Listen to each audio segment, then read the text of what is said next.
और बड़ी खबर इस वक्त आपको बता दें कि फर्रुखाबाद में पुलिस का फ्लैग मार्च देखने को मिला है। बरेली में बवाल के बाद इंतजामिया अलर्ट है। कई इलाकों में किया गया है फ्लैग मार्च। अमन और भाईचारे से त्योहार मनाने की अपील की गई है।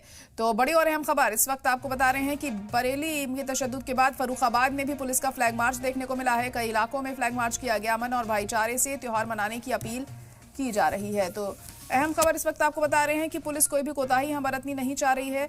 और बरेली में जो मामला सामने आया है उसके बाद आसपास के इलाकों में भी एहतियात बरती जा रही है और उसी के मद्देनजर फर्रुखाबाद में फ्लैग मार्च निकाला गया है। पुलिस ने गश्त की है। यहाँ पे तस्वीरें आप देख सकते हैं किस तरह से तमाम पुलिस के जवान यहाँ गश्त करते दिखाई दे रहे हैं ताकि दोबारा इस तरह की चीजें कहीं और सामने ना आए, इसका खास ध्यान रखा जा रहा है।